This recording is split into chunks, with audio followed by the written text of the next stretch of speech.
नमस्कार विद्यार्थियों, स्वागत है आप लोगों का आपके अपने उत्कर्ष नर्सिंग क्लासेस के यूट्यूब चैनल पे।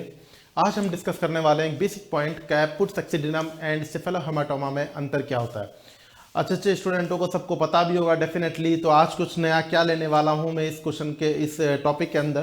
तो अपने टॉपिक को शुरू करने से पहले, जैसा कि नाम आपके सामने क्लियर है, सेफेलोहेमाटोमा एंड कैपुट सक्सिडिनम, इसके अंदर बेसिकली अंतर क्या होता है। तो मैं इसके लिए एक बेसिक क्वेश्चन आप लोग के लिए दूंगा।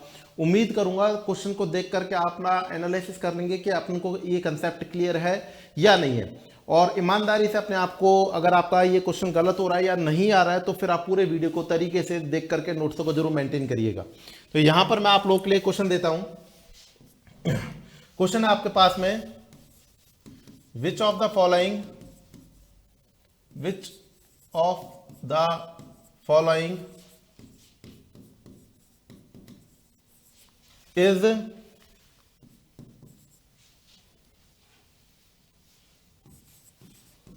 considered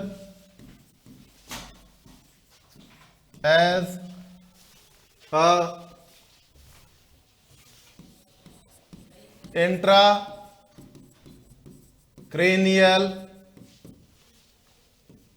injury. ये बेसिक क्वेश्चन रखा है मैंने आप लोगों के सामने। ऑप्शन ए की बात करने की कोशिश करें, कैपुट सक्सीडेनियम।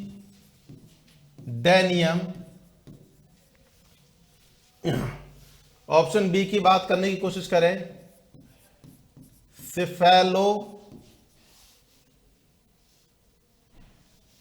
सेफेलोहेमाटोमा।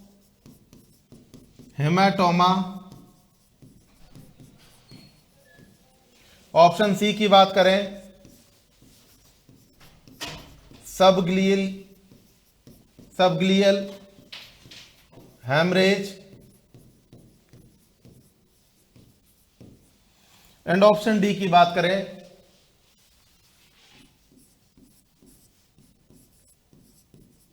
None above.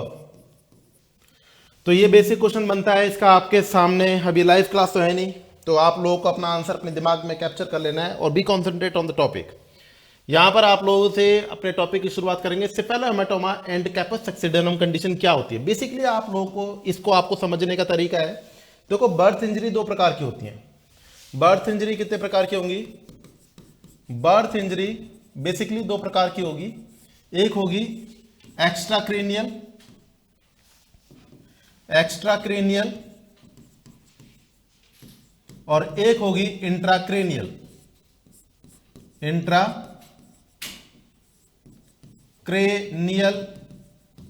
इंजरी। अब इसको समझने के लिए आप लोगों को स्कल रीजन का सेक्शन समझना पड़ेगा। मान लीजिए ये आपके सामने स्कल रीजन है, क्लियर? ये दिल बन रहा है, दिल नहीं, खोपड़ी बनानी है इसको। समझ रहे हैं बात को? तो ये लीजिए आप लोग के सामने, इमेजिनेशन बेस के ऊपर अपन रख देते हैं कि ये क्या है आपके सामने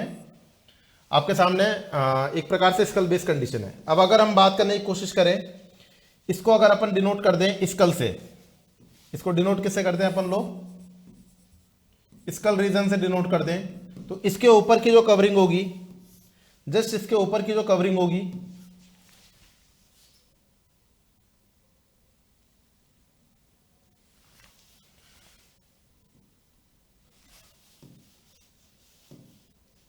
इसके ऊपर की जो कवरिंग होगी,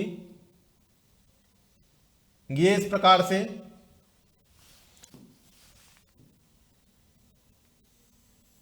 क्लियर। नेक्स्ट इसके ऊपर की तरफ जो कवरिंग होगी, इसको अपन क्या बोलेंगे? इसको अपन बोलेंगे पेरियोस्टियम। क्या बोलेंगे अपन इसे? पेरियोस्टियम। इसके ऊपर, जस्ट इसके ऊपर क्या होगा? इसके ऊपर की जो कवरिंग होगी उसे अपन बोलेंगे, पेरियोस्टियम के ऊपर की तरफ लूज कनेक्टिव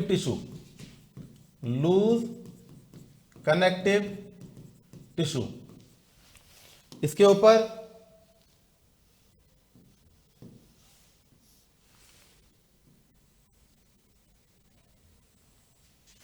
इस एरिया को क्या बोलेंगे, इसको बोलेंगे अपन एपिन्यूरोसिस। क्या बोलेंगे अपन इसे,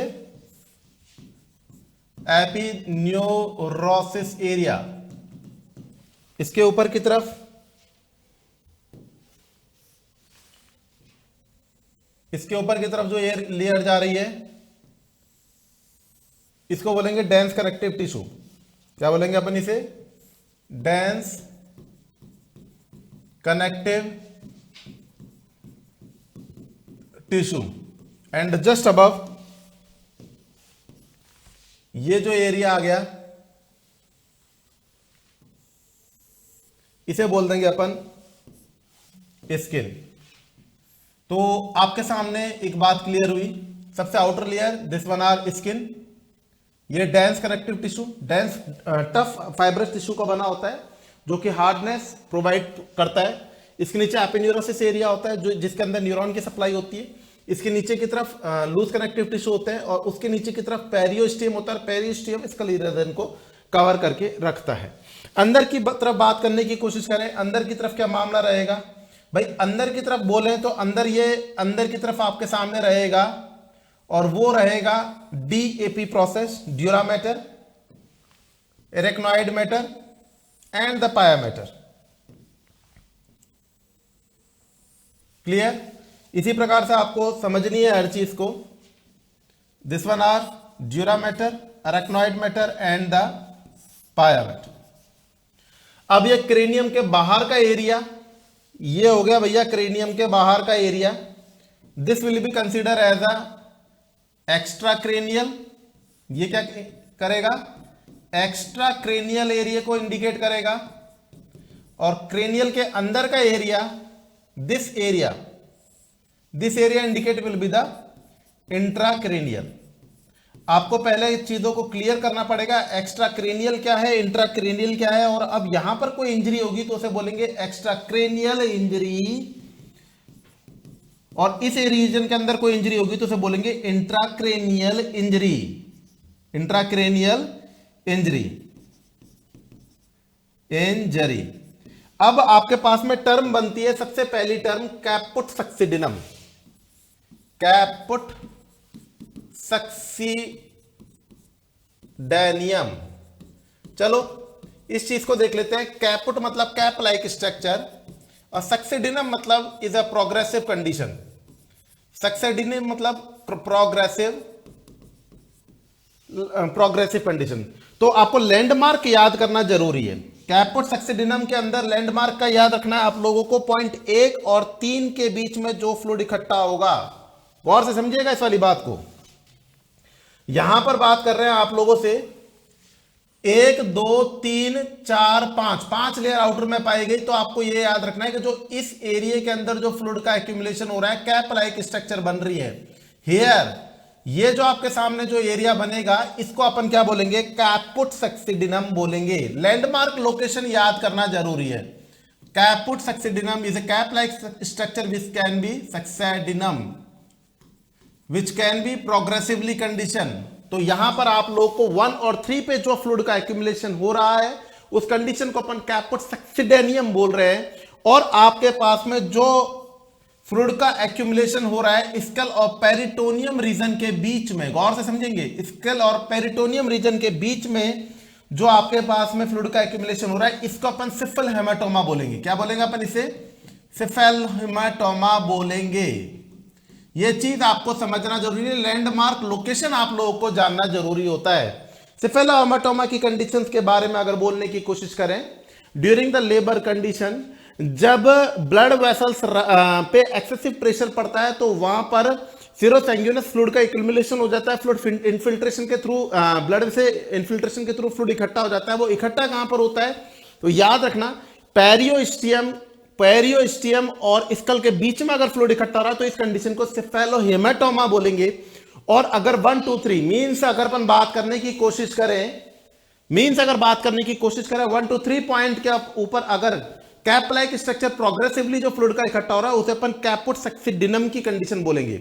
फाइनली अगर आप लोगों से एक क्वेश्चन अभी तक आया नहीं एग्जाम में, आ जाए क्योंकि ये पोमेट्रिक एग्जाम्स में 2-3 बार आ चुका है। अगर ये क्वेश्चन आपके एग्जाम में आ जाए तो कोई बड़ी बात नहीं होगी। अगर आप लोगों से पूछे सबग्लियल हेमरेज किसे बोलेंगे, तो सबग्लियल हेमरेज का मतलब होता है जब पेरियोस्टियम और एपियोन्यूरोसिस एरिया के बीच में, लैंडमार्क लोकेशन से याद करना सीखिएगा बच्चों।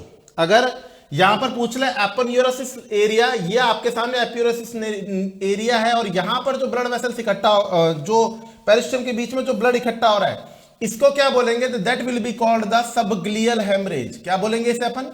सबग्लियल हेमरेज।